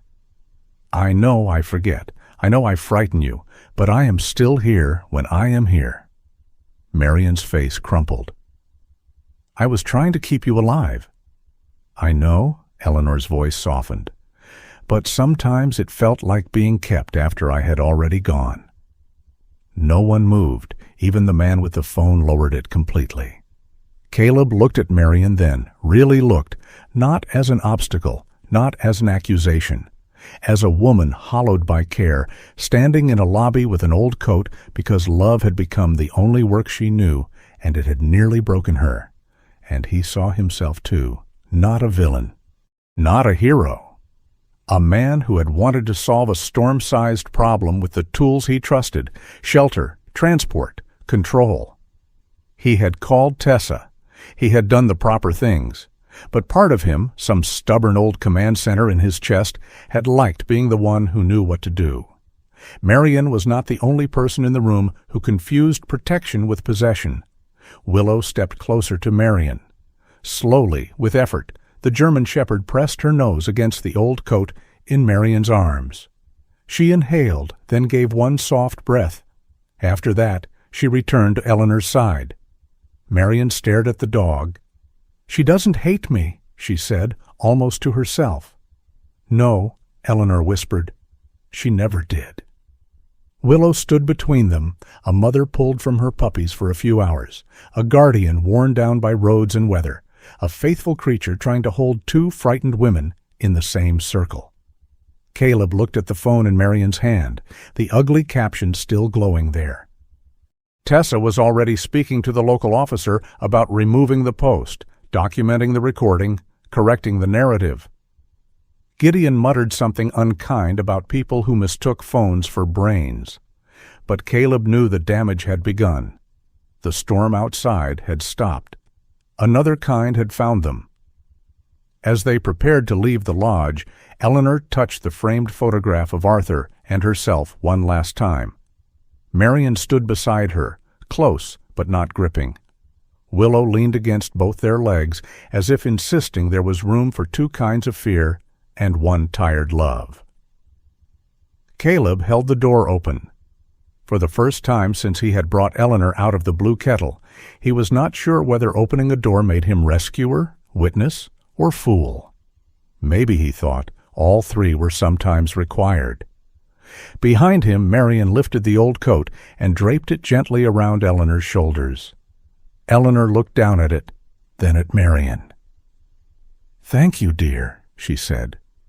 Marion closed her eyes. The words were small. They did not fix anything. But Willow, standing in the snow between them, seemed to accept them as a beginning. Deputy Tessa Grant chose St. Anselm because it was not a courtroom. That mattered. A courtroom had sides: plaintiff and defendant, question and answer, evidence and objection. It arranged people like weapons across a table and then asked them to speak honestly. St. Anselm did not do that. The old stone church stood at the edge of Haven Falls, where the road curved toward the frozen lake. Its bell tower was short and square, dusted with snow, and the windows were made of colored glass that looked almost dark from the outside. But inside, morning light poured through ruby, blue, and gold panes, scattering soft pieces of color across the wooden floor. The storm had passed, but winter remained everywhere. Snow leaned against the church steps. Icicles hung from the eaves. Beyond the windows, the town moved slowly under its white burden, as if every house were still waking from a long dream. Caleb Rourke arrived early. That was one of his habits. Arrive early, face the door, know the exits, measure the room before the room measured him. He stood near the back of the fellowship hall in his canvas jacket and dark boots, hands loose at his sides, though not as loose as he wanted them to appear. The video from White Crane Lodge had already been shared too many times before Tessa got the original poster to take it down. A correction had been issued by the sheriff's office. June had written a comment long enough to qualify as weatherproof roofing. Gideon Vale had apparently called 3 people phone-drunk fools in the lodge lobby. Still, Caleb could feel the change. Not from everyone, not openly. But when he stopped for gas that morning, 2 men near the pump had gone quiet. The cashier had been kind, too kind, the way people became when they wanted to prove they were not judging you while absolutely judging you. Caleb had left without buying coffee. That alone told him his soul was in some distress. Now he watched Reverend Amos Keene arrange a tray of cinnamon bread beside a dented coffee urn. The pastor was 68, round through the middle, with a neat white beard and eyes that looked amused even when the world gave him no good reason. He wore a black clerical shirt beneath a thick brown cardigan and moved with the calm of a man who had spent many years letting grief sit down before asking it questions. "I should warn you," Amos said without looking up. "Family meetings require stronger coffee than funerals." Caleb glanced at the urn. "That coffee strong?" "It has reconsidered several sins." From the other side of the room, June Marlowe laughed as she set a stack of folders on the table. She had arrived in a mustard-yellow sweater, looking like a small flame that had taken up library science. "Amos, your coffee doesn't reconsider sins. It commits them." "Then drink tea." "I would rather forgive you." Caleb almost smiled. Almost. Then the front door opened, and the almost vanished. Marion Whitcomb stepped inside carrying her brown canvas bag and the exhaustion of a woman who had not trusted sleep in years. Her chestnut hair was tied back more neatly than it had been at the lodge, though several strands had already escaped. She wore a dark wool coat over a gray sweater, and around her neck hung a small pendant shaped like a key. Behind her came Eleanor, moving slowly, but with more steadiness than Caleb expected. She wore the navy coat Marion had brought, the blue scarf folded carefully at her throat. One gloved hand rested on Marion's arm. The other held Willow's leash. Willow entered last, calm and watchful. The German shepherd had been allowed to come only briefly, after Lila confirmed the puppies were sleeping warm at the clinic. Willow looked tired, but composed, a queen mother on official business. The pale marking beneath her left eye caught the church light like a small drop of gold. Caleb shifted his weight. Eleanor saw him and brightened. "There you are," she said. The words were simple. They should not have mattered. They did. Marion heard them too. Her hand tightened slightly on Eleanor's arm, then loosened. She did not look at Caleb with anger this time. Not exactly. More like a person staring across a river, unsure whether the bridge was safe. Tessa arrived with a folder under one arm and snow on her boots. With her came a woman Caleb had not met before. She was in her late 50s, maybe, dressed in a charcoal wool coat and low winter boots, her salt and pepper hair cut in a clean bob. She carried a brown leather case, not large, but full enough to suggest paper had lost many battles inside it. When she removed her gloves, she did not hurry. Her presence quieted the room without demanding it. "This is Nora Feld," Tessa said. "Adult Services. She specializes in elder care, cognitive impairment, and safety planning." Nora nodded to each of them. Her eyes were gray, steady, and kind in the way a winter road could be kind, not soft, but honest. "I'm not here to take anyone's side," Nora said. "I'm here to make sure the right questions get asked before fear starts answering them for us." No one joked after that. They sat around a long wooden table, not across from each other like enemies, because Amos had very deliberately placed the chairs in a loose circle. Coffee steamed. Snowlight filled the room. Willow lay beside Eleanor's chair, her body angled so she could see Mary and Caleb in the door. Nora began gently. She asked Eleanor her name. Eleanor answered correctly. She asked where Eleanor lived. Eleanor hesitated, looked at Marion, then at Caleb. "With people who worry," she said. Marion's face tightened. Nora wrote that down, but not like a judge marking failure, more like someone preserving a clue. She asked Eleanor if she knew why they were meeting. Eleanor looked toward the colored window. Blue and red light touched the side of her face. "Because I wandered," she said, "and because everyone is frightened of the word wandered." Nora nodded. "Are you frightened?" Eleanor thought about it. "Sometimes," she said, "but not always when they think I am." That answer changed the room more than any official statement could have. Nora spoke with Marion next. The questions were practical at first. Medication, prior wandering incidents, sleep patterns, emergency contacts, stove safety, door alarms, caregiver support. Marion answered each one too quickly, as if speed could prove competence. She had records in her bag, printed schedules, pill lists, doctor numbers, notes from memory appointments. Her hands moved from paper to paper with the nervous precision of a woman who had built a fortress out of responsibility. Then Nora asked, "When did you last sleep through a full night?" Marion stopped. A very small thing happened then. Her shoulders sank. "I don't know." The room held still. "I sleep," Marion added quickly. "I mean, I lie down. I hear things, pipes, wind, the furnace, her door." She swallowed. "Sometimes I dream the front door is open and wake up already running." Eleanor looked at her, confused and wounded. "Dear," she whispered. Marion looked away. "I'm fine." "No," Nora said, not unkindly. "You are functioning. That is not the same thing." Caleb stared at his hands. He had not expected sympathy for Marion to arrive like that, quiet as snow through a cracked roof. He had come ready to be accused, perhaps even ready to defend himself. But defense had nowhere to stand against a woman who was not attacking. Marion was drowning too. She had simply been doing it with a calendar, a medication chart, and locked doors. When Nora turned to Caleb, he kept his answers short. Yes, he had found Eleanor at the Blue Kettle. Yes, he had called Deputy Grant. Yes, he had taken her to his cabin because the roads were closing and Willow was in labor. No, he had not intended to keep her from family. No, he had not known Marion existed until Tessa confirmed the missing person report. Nora listened, then asked, "Why did you continue to stay involved after emergency shelter was no longer the only issue?" Caleb looked up. The question was not hostile. That made it harder. Eleanor's hand moved to Willow's head. Marion watched him. Tessa said nothing.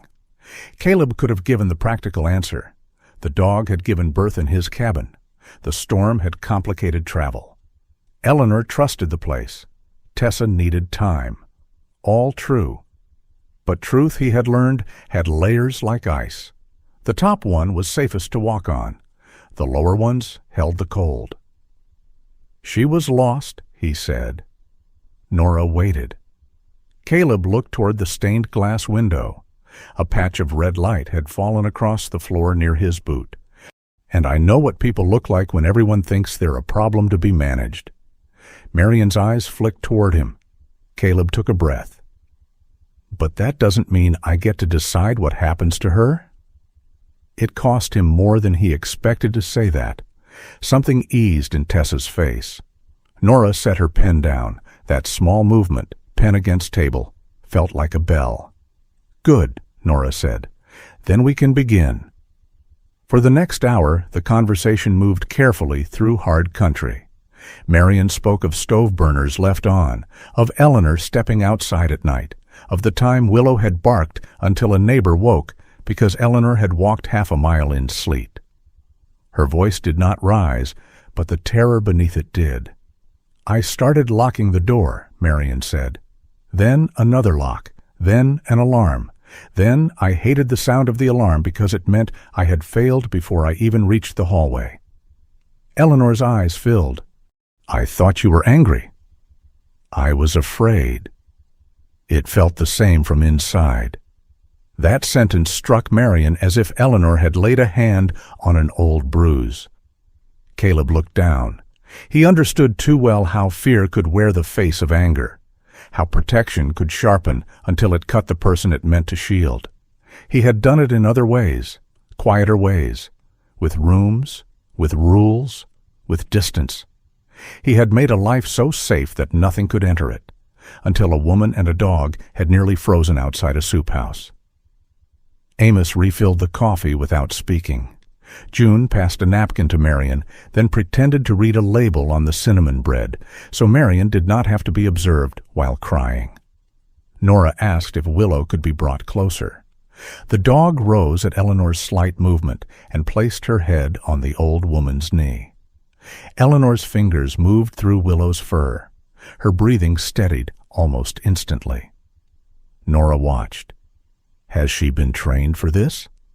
Marion nodded. "Arthur trained her. Not officially, not through a service program. He read everything, asked people, practiced for months." Her voice softened around the name. "He knew Aunt Ellie was getting scared. He said Willow could learn the things people forgot to do gently." Eleanor smiled faintly. Arthur did not believe in doing anything gently. "Oh, he did," Marion said. "He just complained while doing it." For the first time, the two women shared a laugh that did not break immediately. Marion explained the habits, Willow placing her head on Eleanor's lap during panic, tugging gently at her sleeve when she moved toward the door at night, blocking stairs, bringing familiar objects when Eleanor became disoriented, lying beneath the piano bench because Arthur had taught her that music meant Eleanor was home. Eleanor touched Willow's tilted ear. "He gave her the words," she whispered. "What words?" Caleb asked, before he could stop himself. Eleanor looked at him, For a moment, her eyes were clear. "Stay near." The room quieted. Willow's collar tag bore those words, worn nearly smooth with time. Stay near, not stay put, not don't leave, stay near. There was a difference big enough to build a life around. Marion saw it too. Caleb could tell by the way she looked down at the key pendant at her throat, her fingers closing over it. "I tried to keep her safe," Marion said, voice breaking. "I thought if I could just keep every door closed, every burner checked, every road out of reach." She shook her head. "I was so afraid one day she would disappear, and I would never get the chance to say I was sorry for all the times I was tired." Eleanor turned toward her. The old woman's face shifted through confusion, then recognition, then a sorrow so tender it made Caleb look away. "Oh, Marion." "I locked the doors because I couldn't lock the world," Marion whispered. Eleanor reached across the small space between them. Her hand trembled, but Marion took it as if it were something holy. "Lock the doors less," Eleanor said slowly. "Hold my hand more." Marion bent over their joined hands and cried without apology. No one rescued her from it. That was its own mercy. Nora let the silence do its work before she spoke again. "Here is what I recommend." Her voice returned the room to the ground, not coldly, carefully.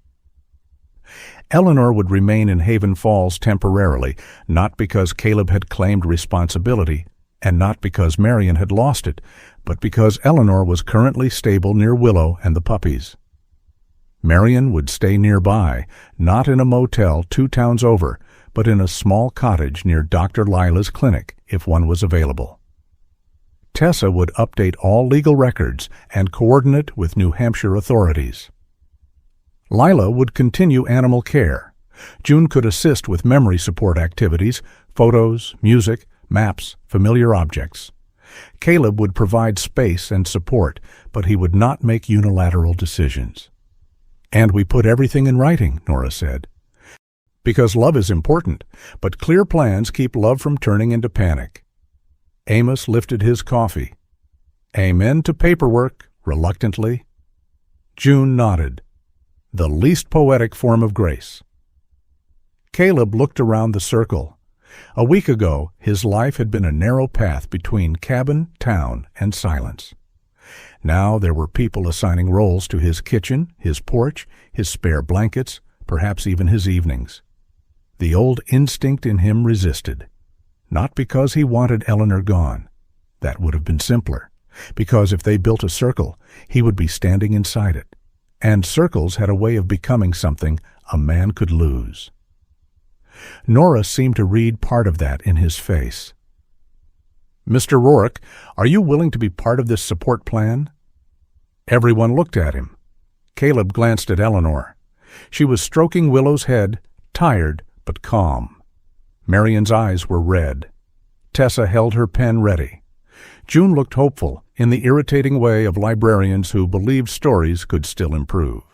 Amos watched him as if waiting for a prayer to decide whether it wanted words. Caleb turned his old watch once around his wrist. Then he nodded. "Yes," he said, "but I'll need someone to tell me what I'm doing wrong before I do it wrong loudly." Lila would have enjoyed that, he thought. June smiled. "We can form a committee." "No committees." "Fine. A fellowship." "Worse?" For the first time that day, Marion laughed. It was small, exhausted, but real. Willow sighed deeply and lowered her chin onto Eleanor's shoe, as if the matter had finally been settled to her minimum standards. By the time they left St. Anselm, the afternoon light had shifted gold across the snow. Nothing was fixed. Eleanor's memory had not returned like a rescued heirloom. Marion's fear had not vanished. Caleb's reputation in town remained bruised by a stupid video and faster tongues. The road ahead would require schedules, signatures, patience, and probably more coffee than any church should morally provide. But as Caleb held the door open, Eleanor paused beside him. "Was this your idea?" she asked. "No," Caleb said. "I'm not that organized." She smiled. Good. Organized men make terrible miracles. They keep trying to label them. Then she walked out with Marion on one side and Willow on the other. Caleb stayed in the doorway a moment longer. Inside the hall, colored light still lay scattered across the floor. The chairs were uneven now. Coffee cups sat half empty. Napkins were crumpled. The room looked used, lived in, not ruined by the disorder, changed by it. Tessa came up beside him and handed him a copy of Nora's temporary care plan. "Congratulations," she said. "You've been promoted from lone wolf to responsible adult in a shared support network." Caleb looked at the papers. "That sounds like a demotion."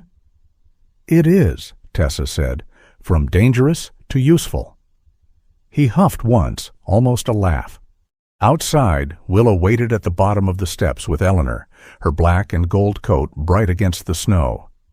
Marion stood close, not gripping, not pulling. Just near. Stay near. Caleb folded the papers carefully and placed them inside his jacket. For once, the mission was not to save someone and disappear before morning. For once, the work was to remain. In the weeks that followed, Haven Falls did not become warmer all at once. Winter was too old a monarch to surrender quickly. It softened by inches. The snow on the porch rail thinned, then froze again overnight. The lake remained white, but sunlight lingered longer across it, turning the ice from steel to pearl by late afternoon. Pine branches still carried their burden, yet now and then a clump of snow slid down with a soft thud, as if the trees were finally exhaling. Caleb Rourke's cabin changed more quickly, not neatly, not with permission. The first sign was the row of extra boots near the door. Marion's black snow boots stood beside Eleanor's smaller brown ones, beside June's ridiculous red rubber boots, beside Caleb's old pair that had once enjoyed military alignment and now looked like they had been defeated by democracy. The second sign was noise. Eleanor asked the same question 3 times before breakfast, then apologized each time, then forgot she had apologized. Marion sighed, caught herself, and tried again more gently. June arrived with books, crossword puzzles, and memory cards, declaring each delivery a raid against boredom. Reverend Amos stopped by with cinnamon bread and stories that began with, "I probably shouldn't repeat this," which meant he absolutely intended to repeat it. Dr. Lila came to check Willow and the puppies and scolded Caleb for feeding Willow extra turkey. "She is nursing," Caleb said. "She is not commanding a naval blockade." She looked hungry. "She has eyes. That is what they do."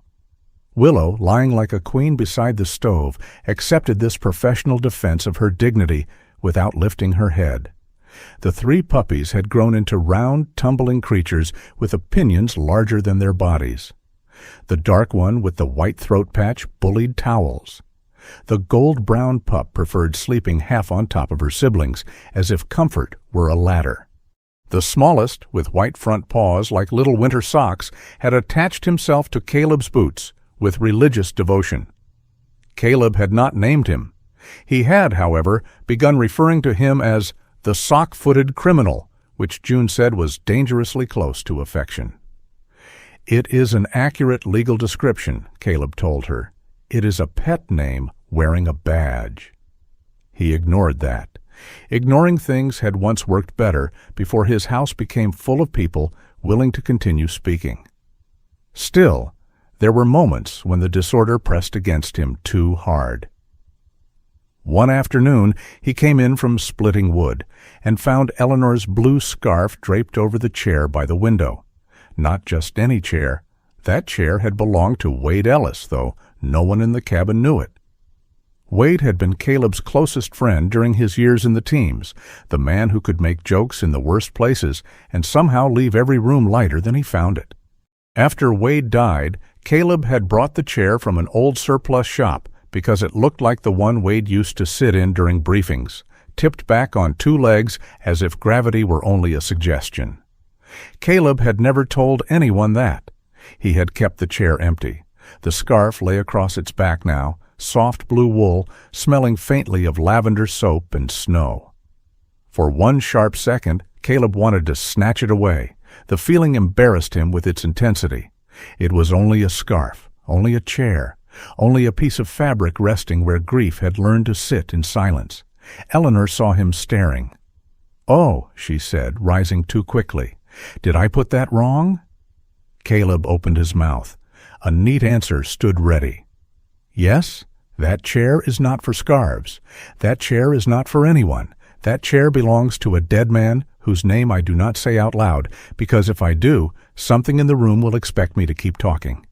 Instead, the sock-footed puppy stumbled across the floor, tripped over his own paws, and landed directly on Caleb's boot. Eleanor blinked down at him. "Well," she said, "he disagrees." Caleb looked at the puppy, then at the scarf, then at Eleanor's worried face. "No," he said quietly, "it's fine." It was not fine, but it became fine after a while. That was different. Willow's recovery came in small treaties. At first, she trusted only Eleanor with the puppies. Then she allowed Marion to sit near the crate and hold the gold-brown pup for exactly 6 minutes before reclaiming her with a firm nose. A few days later, she let Caleb replace the bedding while she watched from inches away.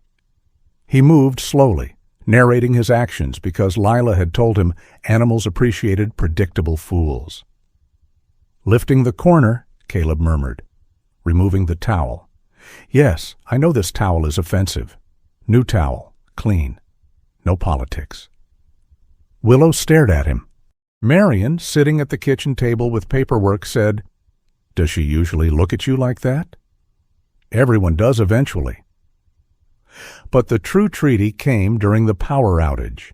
It happened after midnight, when an ice-heavy branch snapped somewhere beyond the cabin and took a line with it. The lights died. The heater clicked off. The fire in the stove still burned, but the room chilled quickly around the edges. Caleb was awake before the second puppy cried. He moved by memory.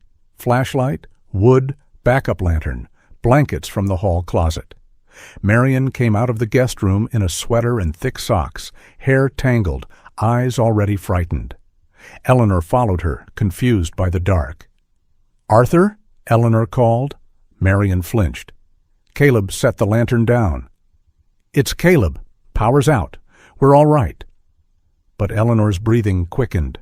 The dark had moved her somewhere else. Some older room, some older fear. Willow struggled up from the crate, despite her tired body, and went to her, pressing her head against Eleanor's knee.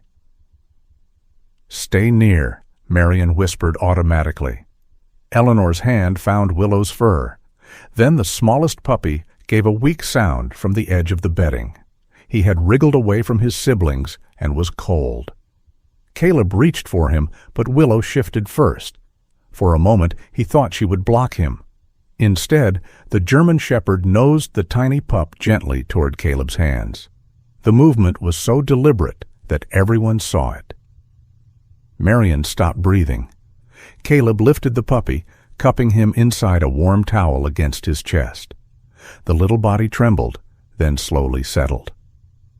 Caleb held him near the stove while Marion tucked another blanket around the crate, and Willow watched without alarm. No ceremony marked the moment. No one said trust out loud. But Willow lay back down and closed her eyes while Caleb held one of her babies. In the morning, Lila said the pup was fine, and Caleb was unbearable. "You look pleased with yourself," she told him. "I saved a very small criminal." "You warmed a puppy." He was planning something. Of course he was. By then, June had found the piano. It had taken 3 phone calls, 2 archive requests, and what June described as a morally flexible conversation with Gideon Vale, though Gideon later insisted he had only forgotten where the storage key was until June reminded him loudly. The piano had belonged to Arthur Whitcomb, or near enough. Not a grand piano. An upright dark walnut with worn ivory keys and a shallow scratch along the side where someone had once dragged it too close to a doorway. Arthur had repaired it for White Crane Lodge years ago, then kept it tuned because he could not bear to let instruments suffer publicly. Gideon had stored it when the lodge renovated. He said it was too stubborn to throw away, June told them, standing in Caleb's living room with snow in her curls and triumph in her eyes. Which, frankly, is how I describe most of my friends. Getting the piano into Caleb's cabin required Gideon, Amos, Caleb, 2 men from the lodge, a rented dolly, 3 separate disagreements about door angles, and June supervising like a general who had never carried furniture and saw no reason to begin. Amos nearly lost his grip once and said something that made June look delighted. "Pastor," she said. "Was that in the original Greek?" "Aramaic," Amos grunted. Caleb did not laugh until later. When the piano finally stood against the living room wall near the east window, the cabin changed again. It was not only furniture. Furniture filled space. The piano altered it. Its dark wood caught the afternoon light. Its brass pedals shone dimly. The room seemed to gather around it, uncertain and curious. Even the puppies quieted for a few seconds, which Caleb took as evidence of supernatural influence. Eleanor stood across from it, both hands clasped before her. Marion watched from behind, arms folded tightly. Caleb recognized the posture now. It was not coldness, it was self-defense. "You don't have to," Marion said. Eleanor looked at her. "Have to what?" "Play." "Oh." Eleanor turned back to the piano. "Is it mine?" June answered softly. "It knew Arthur." That was enough. Eleanor approached slowly and sat on the bench. Willow, who had been resting near the stove, rose before anyone called her. She moved to the piano and settled beneath it, just to Eleanor's left, exactly where a dog might lie after years of learning the geography of music. Marion covered her mouth. Caleb saw it too. This was not a trick, not a miracle tossed cheaply into the room. It was habit surviving where memory had failed. Willow remembered the place under the bench. The body remembered what the mind could not hold. Eleanor placed her fingers on the keys. The first notes were wrong. One was too sharp. One did not sound at all. One made her wince. She lifted her hand, embarrassed. "I can't." "No one's grating," Caleb said. June sat very still. Amos bowed his head, though Caleb doubted it was prayer exactly. Marion's eyes shone. Eleanor tried again. This time the notes came slowly, separated by long spaces. A fragment, a question, then another. The melody trembled into the room like a bird that had survived winter under the eaves. Marion whispered, "He used to play that when she couldn't sleep." No one answered. Eleanor did not play the whole song. Perhaps she did not know it. Perhaps the song existed now only in pieces, like a quilt kept after a house fire. But the pieces were enough. Willow laid her head on Eleanor's shoe. The puppies began to stir near the stove. Caleb turned away, pretending to check the fire. He was not thinking of Arthur. He was thinking of his mother. She had died when he was 14, and after that the house he grew up in had become a place of careful quiet. His father had not known what to do with grief, so he made rules around it. Dinner at 6, lights out at 10. No crying in the hallway because the hallway carried sound. Caleb learned quickly that needing comfort only made adults look helpless. Years later, the Navy had refined the lesson. Need less, move faster. Pack light. Leave no part of yourself behind that could be used against you. The piano played 3 broken notes behind him, and Caleb felt something old inside him sit down at the table without asking. Not healed, never that easy, but no longer alone. When the song ended, Eleanor looked at her hands as if surprised to find them still hers. "Arthur said I played too fast," she murmured. Marion laughed through tears. "You did." He was wrong. He usually was. Eleanor smiled faintly. Good. That evening, after June and Amos left and the cabin had settled into firelight, Marion stayed at the kitchen table with Caleb, while Eleanor dozed near the piano and Willow slept beside her puppies. The small one had found Caleb's boot again. Marion watched him chew the lace. "You're going to keep that one," she said. "No." "You bought puppy food. For emergencies. And a tiny collar. It was on sale. There were 3 in the bag. Preparedness is not attachment." Marion's tired smile faded into something more serious. She folded her hands around her mug. "I found a cottage near Lila's clinic," she said. "Small place, 1 bedroom, pull-out sofa, ramp at the side. Nora says there's a part-time elder care aide available 3 mornings a week. Tessa checked the location. June already knows the owner, because of course she does." Caleb listened. "Eleanor could stay with me there," Marion continued. "But come here often, for Willow, for the piano, for June's memory work. Dinners sometimes, if that's not too much." The words were careful, not an invasion, an invitation with escape routes built in. "I'm not asking you to take responsibility for her," Marion said. "I'm trying not to make the same mistake twice." Caleb looked toward the living room. Eleanor slept in the chair near the piano, the blue scarf resting across her lap. Willow lay nearby, finally at ease. The puppies breathed in a warm pile by the stove. The cabin looked crowded, untidy, used. Alive. Caleb had spent years thinking peace meant nothing moved unless he allowed it. Now peace looked like a sleeping old woman, a tired niece, a dog mother, 3 puppies, and a piano with a stubborn middle C. He did not answer right away. Marion waited. That alone told him she had changed. The Marion from White Crane Lodge might have filled the silence with explanations, plans, fears. This Marion let the quiet belong to both of them. Caleb looked at the table. There were only 4 chairs. One had a cracked rung he had been meaning to fix for months. Finally, he said, "I'll need to buy more chairs." Marion blinked. Then she understood. Her eyes filled, but she did not cry this time. She only nodded. From the living room, Eleanor shifted in her sleep and murmured something that sounded like a line from a song. Willow opened one eye, saw everyone was where they should be, and closed it again. Caleb leaned back in his chair. It was not a speech. It was not a promise spoken under stained glass. It would not impress anyone online. But for a man who had built his life around empty rooms, more chairs was almost a vow. Winter did not leave Haven Falls like a defeated army. It lingered like an old storyteller who had one more tale to finish. Snow still lay along the shoulders of the roads, pressed into gray ridges by plows. The lake remained mostly frozen, though near the reeds the ice had begun to thin into dark breathing water. Roofs dripped at noon and froze again by supper. The pines beyond Caleb Rourke's cabin carried less weight now, standing straighter each week, as if even trees could grow tired of bowing. Caleb noticed these things because, for the first time in years, his mornings had more than one destination. He no longer cleared only the path from his porch to his truck.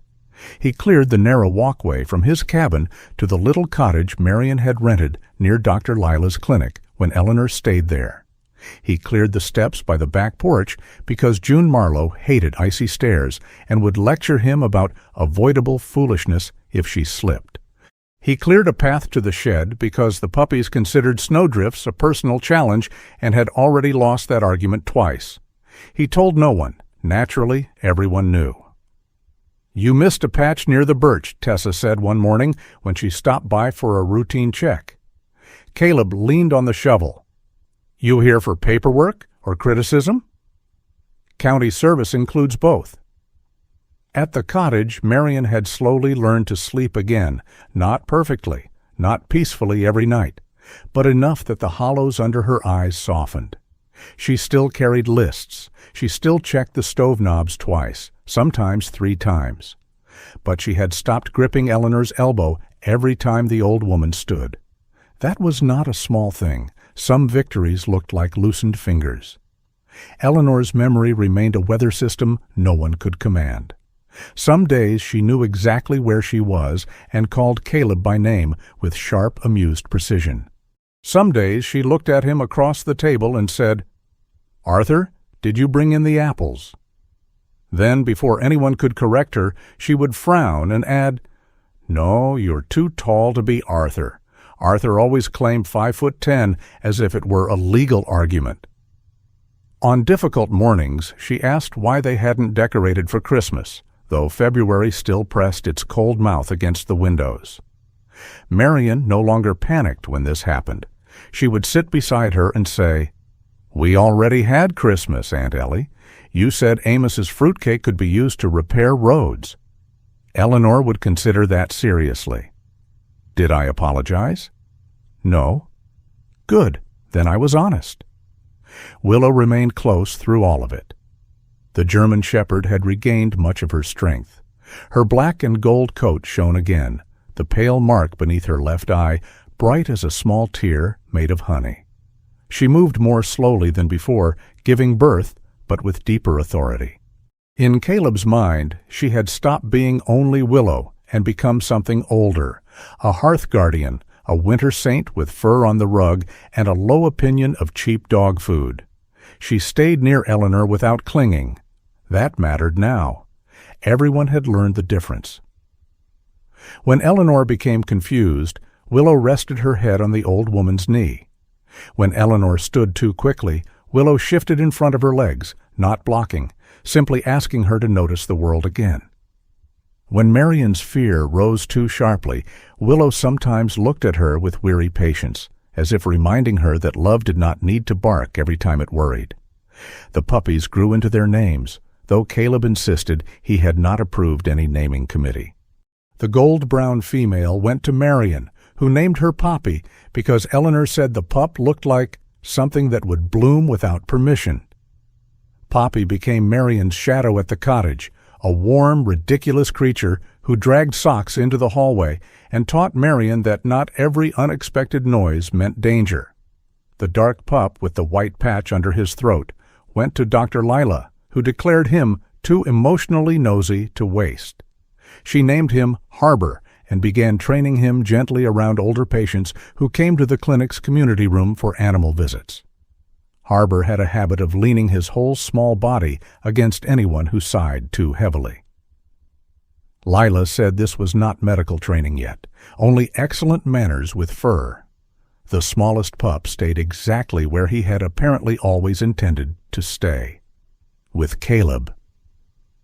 His white front paws became more obvious as he grew, as did his talent for tripping over nothing and landing on Caleb's boots. Caleb refused to name him for nearly a week after Marion named Poppy. "He needs a name," June said. "He has a description." "Sock-footed criminal is not a name. It has specificity. It has a warrant." Finally, one evening, the puppy fell asleep with his chin on Caleb's old field jacket and snored like a tiny engine that had swallowed a pine cone. Caleb looked at him for a long time. "Milo," he said. June, from the kitchen, did not even turn around. "I heard that. I was testing the sound." The dog wagged his tail. "Coincidence." The dog bed by the stove appeared the next morning. No one mentioned it. That was kindness. By late winter, Caleb's cabin had become the place where everyone seemed to arrive with something in their hands. Marion brought bread. June brought memory albums and arguments. Amos brought cinnamon rolls and morally questionable coffee. Tessa brought paperwork and the occasional warning about ice on the road. Lila brought puppy updates, medical reminders, and once a bag of carrots because she claimed the household had entered a vegetable emergency. Caleb brought in wood. He fixed the loose railing. He added a second hook near the door for Eleanor's blue scarf. He repaired the cracked rung in the fourth chair. Then he built the bench. It began as 2 planks and a practical excuse. The porch faced the lake through a break in the trees, and the old single chair there had never been comfortable anyway. Caleb told himself a longer bench would be useful. People could sit while putting on boots. Groceries could rest there. Tools could be set down. By then, he knew better than to believe his own explanations. He built it from pine, sanded it smooth, and set it beneath the porch window where the afternoon light lasted longest. Milo supervised by chewing a scrap of wood until Willow took it from him with the expression of a mother disappointed in civilization. When the bench was finished, Caleb sat on it alone once. Just once. The wood was cold beneath him. The lake shone through the trees. Somewhere down the road, Marion's cottage chimney sent smoke into the sky. He looked at the space beside him. Enough for 2 people, maybe 3 if June insisted on making room with elbows. A strange ache moved through him. Not loneliness, the memory of loneliness. That was different too. The evening that would stay with him came quietly, which was the way the important ones often did. No storm announced it, no door crashed open, no stranger needed saving. It was simply snowing again, lightly, the kind of snow that seemed to fall for beauty rather than conquest. Inside the cabin, soup simmered on the stove. Marion cut bread at the counter while Poppy slept under her chair. June and Amos argued near the table about whether his coffee had improved or whether everyone had simply lost hope. Tessa had stopped by for 5 minutes and remained 20 because Harbor had followed Lila in earlier and fallen asleep across her boots. Lila claimed this was therapeutic entrapment. Eleanor sat at the piano. She did not play a song so much as visit one. A few notes here, a pause, a wrong key, a soft laugh, another note. Her fingers moved slowly, but they moved with tenderness, touching the keys as if greeting old friends who had aged without complaint. Willow lay beside the piano bench, eyes half closed, ears still listening. Caleb came in from outside carrying the shovel. Snow clung to his boots and the shoulders of his field jacket. He had been clearing the path between the cabin and the cottage again. No one had asked him to. No one needed to. The path needed clearing. That was enough. Milo launched himself across the room and crashed into Caleb's left boot. "Your dog has no tactical awareness," Tessa observed. "He's not my dog." Milo looked up at him with the adoration of a creature who had heard this lie often and forgiven it. Eleanor stopped playing.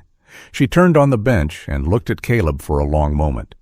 Her eyes cleared in a way they sometimes did, like a window after frost had been breathed away.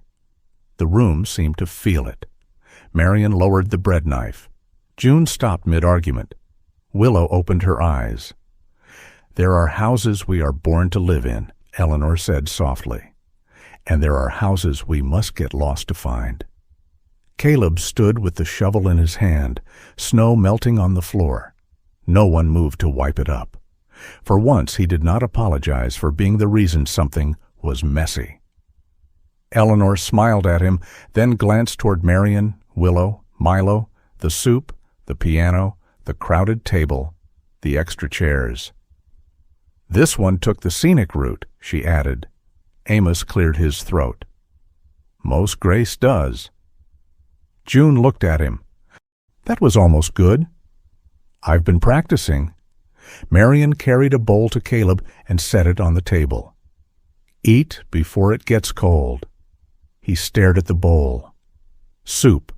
That was how it had begun. A woman under an awning, a dog in the snow, a bowl asked for on behalf of someone else, a small mercy that had grown legs, paws, names, paperwork, arguments, puppies, and a piano. Caleb sat, not at the edge of the room, not near the door, at the table. Milo climbed onto his boot.